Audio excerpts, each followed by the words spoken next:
qabeenya ilmaan kiyyaatii fi qabeenyi kun hawaasni Oromoo ummanni Oromoo ilmoo kiyyaaf guure malee akka hinni galee ittiin galee dubartii biraa ittiin fuudhuufi miti. Har'a garuu hinni ni beeytani warri ijoolleen roobe wanni an ijoollee shaallootii fi ijoollee roobe sin gaafadhu. Sini galee sanuu ijoollee madrasaadhaa dhuftu daa'ima waggaa 15 xalafee jechuudha. Maatiitti bilbilee zarii waan ta'etti nama hundattuu bilbilee namummaan silkii na jalaa kaasuu dide. Ammootu rabbii gaditti hawaasa Oromoo uummata Oromooti wajjininan ilmaan kiyyaa asiin gahadhe waan ta'eefu kun riskii caarraa ilmoo kiyyaati yaani caarraa ilmaan kiyyaa na jalaa qabee jechuudha. Hadhaan bu'aa bu'ii meeqa guutuu isatti kaffalee aarsaa meeqa isa kaffalee ani gaafa namni hundinuu koomantii jalatti dhufee na arrabsu ati kadhattuudha ati kadhattee hin quuftu gaafa isin naan jettan an wanti haasa'uu dhiiseef wallaaleetii miti isinii galeen abbaan ijoollee kiyyaa ani hadha dhufa boru dhufa hadha dhufa boru dhufa jedhee osoo eeguu ni beeytan duraanillee gaafa inni hidhamu osoma inni hin hidhamin dura anaafisa gidduu wallabbii guddaatu jira akkasuma ammoo wallabbii kiyyaaf wallabbii isaallee kara sooshaal miidiyaa kanarratti osoo baasee hin haasa'in hin dubbatin garaa kiyyatti qabadheetan ilmaan mookiyya of kadhee guddifachaa ture.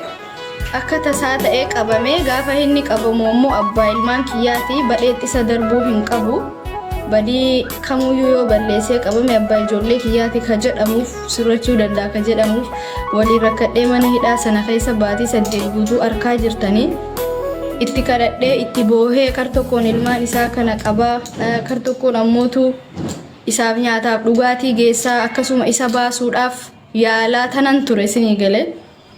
Gaafan aarsaa kana hunda isaa kafalu inni wanta tokko naa godhee yookaan ammootu gahee abbummaa gahee abbaan ilmoodha bu'aa bu'ii aarsaan abbaa aarsaa ilmoodhaaf abbaan kafalu naaf kaffalee osoo hin taane yaa'u hin jiraa mitiire haa ta'uudhumaaf meebii namni tokko gaabbee yookaan ammoo rabbiin qajeelchuu danda'a sirrachuu danda'a hagamuu ta'u abbaa ilmaan kiyyaati ka jedhamuuf baatii 8 guutuu isaa wajjin rakkadhee immoo shiboochaan iimeelii faayil nambarii nu dhorkate iimeelii nuti ispoonsara ittiin galfanne nu dhorkate hin kennu jedhe warra ispoonsaraatiin bilbilee ispoonsara san kaansil godhaatii maallaqa kiyya naa ergaa jedhe. Isatu jedha? Biyya kanallee dhufuu hin danda'u naan jedhe. Ammallee makiinaa tokko jirti makiinaa sanillee na duuba gurguraatii maallaqa naa ergaa jedhe. Ani dhimmi ilmaanii nan galchuu ilmaan kana akka feetetti guddifadhu sillee ijoolleellee jireenya kiyya keessaa baasee jira jireenya kan kee dhuunfaa jiraadhu naan jedhe.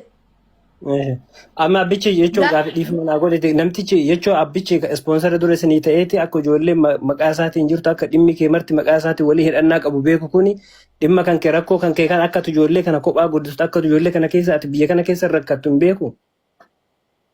Maaliif beekan jarri hittimee jira garuu yoo beekanillee onni isaan gochuu danda'an maaltu jira abbaan uyyuu itti jabaatee. Eesh yaadati nama dubbiin dheeressu ganna gabaa maas gargaara wanti ati gargaarsa itti barbaaddu gargaarsa mallaqa ammoo maalin akka nama kana yookaan ispoonsara biraa bitattee waan kanarraa rakkina kanarraa bahu barbaadamoo yookaan ispoonsara biraa si jijjiiramee rakkoo kana keessa baatee maqaa ijoollee kanaa jijjiirsifatu barbaadamoo maal inni hatama shoortaan sargabaabsi waan kana kana jedhamu. Qoy bar gaafiin isin galaan jiru na fakkaata. Wanti amma isin jirtu laal namni kun gizee hedduu amma akka isirraa hubadhetti namni waan bakka rakkoo isii kana akka hubannu barbaaddu na hubadhaadha mala amma isin sagalee naaf ta'a na hubadhaa miidhamee jiraadha jechaa jirti. Malee gargaarsa miti achirraan immoo ispoonsarrii ilmaa kee akkam isin jettutti ani ijoollee kana kophaa. Usmee fa'aa jeneraal fa'aa galchi ijoollee waa dubbachuu dandeessu laal. Amma ispoonsarri jechuun maqaa isaatiin jira jechaa jirti sigaree ispoonsara sanirree akka nama tokkotti biyya kana bahu. Hadhaani waa meeqa itti dhabe ilmoo kiyya. Ifuu akkasitti please boy. Nama zarii tokko qabdee gabaachuu qabda. Boy tasgabbaay. Ifuu tasgabbaa'uu qabda dhugaa rabbii. Ani boy tasgabbaay. Kana Ilasiifuu as bahanii dubbatuun barrakkina qabu. asbahanii dubbatu rakkinnan qabu garuu miira kee to'achuu qabda. Bakka haga dandeette tokko hunda to'adhee tan asiin ga'anii miira kiyyaan jechuudha.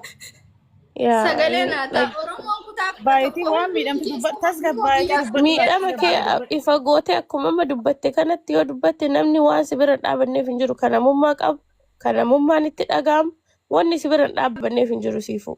Namni ila kakalee olis si guure adda olis si guuruu hin dadhabu. Abbaan fedhe waan fedhe maqaa yoo si baase immoo homaa miti maqaan homaa miti siifu wallaahi maqaan homaa miti.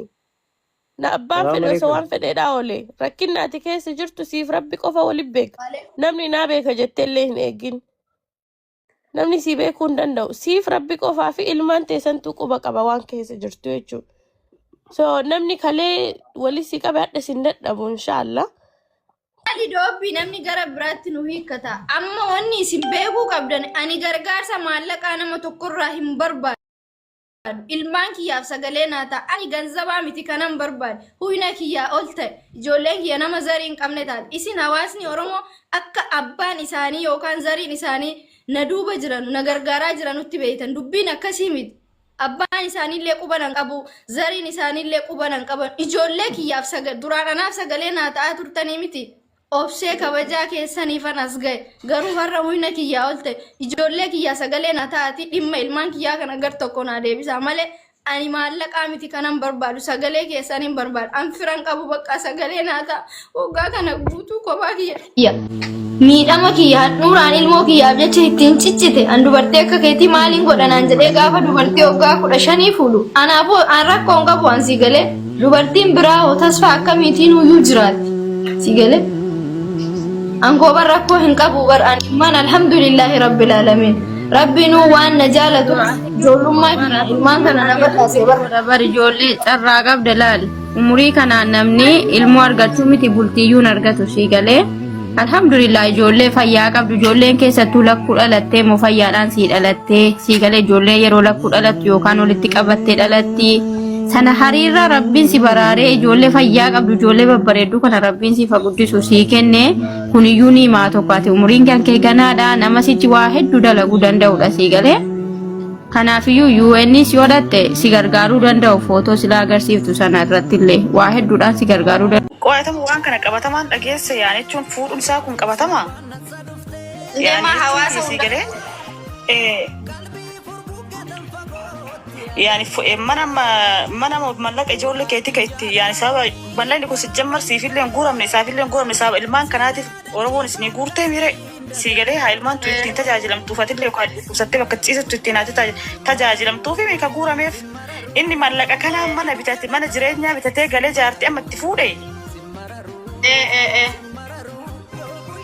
Ajaa'iba wallahi hayyee itti fuudhe.